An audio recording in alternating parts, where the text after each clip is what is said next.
જરા ખબર પર ખાસ નજર છે અન્ય સમાચારની વાત કરીએ। ભરૂચની જામા મસ્જિદનો વિવાદ વધુ વકર્યો છે। આજે હિન્દુ અને જૈન સમાજની ભરૂચમાં રેલીનું આયોજન છે। જૈન તીર્થંકરોની મૂર્તિઓ મળી હોવાના દાવા બાદ રેલીનું આયોજન થયું। મુક્તાનંદ સ્વામીના આગેવાનીમાં હિન્દુ સંગઠનોમાં મસ્જિદોમાં જશે। હિન્દુ સંગઠનો કલેક્ટરને આવેદનપત્ર પાઠવી રજૂઆત કરશે। પુરાતત્વ વિભાગે વિવાદ થતાં જ મસ્જિદના બીજા દરવાજાને પણ તાળું માર્યું હતું।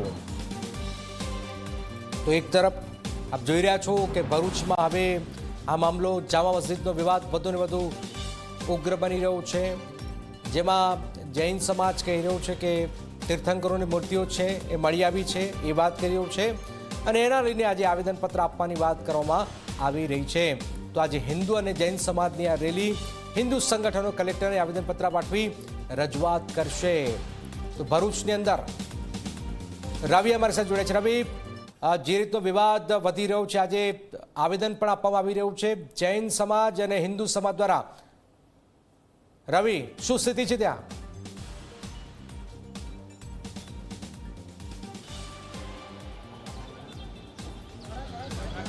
જનક, સૌપ્રથમ તો ભરૂચનું જે હોસ્ટેલ મેદાન છે બતાવી, ખૂબ મોટી સંખ્યામાં જે ભક્તો છે, અનુયાયીઓ છે, હિન્દુ અને સનાતન સમાજના જે લોકો છે તેઓ અહીંયા એકઠા થયા છે।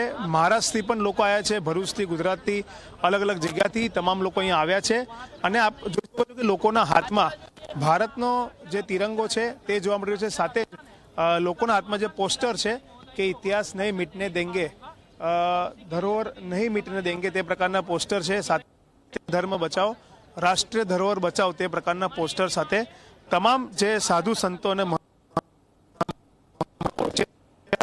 જે રીતના તમે દૂર દૂર સુધી જોશો તો હજારોની સંખ્યામાં લોકો અહીંયા ભેગા થયા છે। અહીંયાથી કલેક્ટર ઓફિસમાં તેઓ આવેદનપત્ર આપશે। 25,000 લોકોએ સહી ઝુંબેશમાં ભાગ લીધો હોવાનો દાવો જે સંત દ્વારા કરવામાં આવી રહ્યો છે અને તે દાવાનું આવેદનપત્ર કલેક્ટરને આપીને પુરાતત્વ વિભાગ દ્વારા નિયમ અનુસારની કાર્યવાહી કરવામાં આવે તેવી માંગણી કરવામાં આવી રહી છે। જે રીતના આપ જોઈ શકો છો કે અહીંયા સ્ટેજ પર અત્યારે મુક્તાનંદ સ્વામી પણ અહીંયા ઉપસ્થિત છે। સાથે જ વાત કરીએ તો સનાતન ધર્મના જે પ્રચારક છે તે પ્રચારક સુદર્શન નાગરાજ કપટી સ્વામીજી પણ અહીંયા ઉપસ્થિત છે ને તેમને ખૂબ જ જે એવું સ્ટેટમેન્ટ આપ્યું છે। આપણે કપટી સ્વામી સાથે જ વાત કરીશું। पुलिस ने अभी आपसे बातचीत किया, क्या बातचीत हुआ और क्या डिमांड है आप लोगों का? कुछ नहीं, पुलिस प्रशासन ने बोला है कि भाई आप सब लोग कलेक्टर के पास जा सकते हो, कोई प्रॉब्लम नहीं है और अपना अपना काम कीजिए, हम आपके साथ हैं और सभी लोग साथ में रहेंगे। अब सब इतना हिंदू समाज इकट्ठा हुआ है, संतों लोग आए हुए हैं, तो प्रशासन हमेशा ही हमें सपोर्ट करता है, आज भी हमारे साथ खड़े हुए हैं। मस्जिद में जाने से मना कर रहे थे, वहाँ कुछ मेंटेनेंस का काम चल रहा है, इस तरह की बात आपके साथ की गई, तो आपने आर्गुमेंट्स भी किया? जी, उन्होंने उनकी जानकारी हमें दी है। बाद में अभी कलेक्टर साहब को पहले मिलेंगे, उसके बाद अगला जो कदम रहेगा वो निश्चित होगा।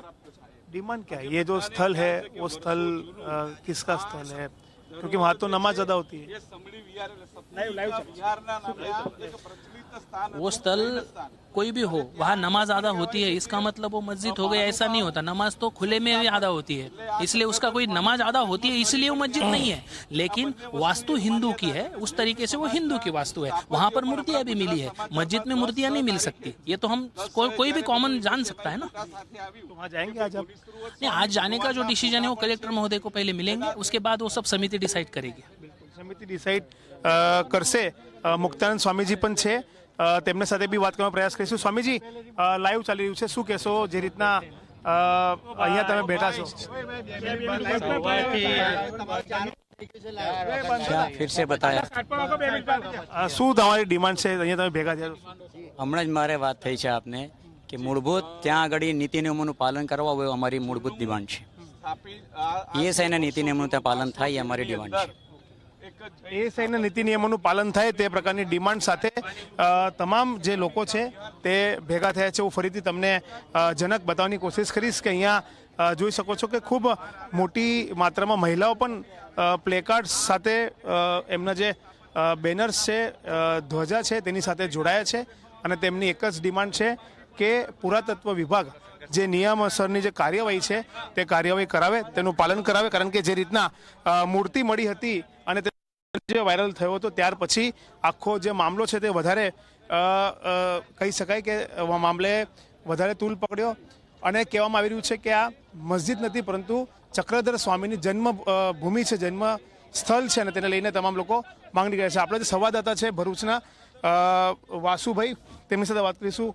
શું કહેશો, આખો વિવાદ ક્યાંથી શરૂ થયો, જે વિડીયો વાયરલ થયો એને લઈને શું પ્રતિક્રિયા આવી અને આજે શું પરિસ્થિતિ છે? જી ચોક્કસ જણાવીએ તો ભરૂચમાં સૌપ્રથમ કહી શકાય કે એક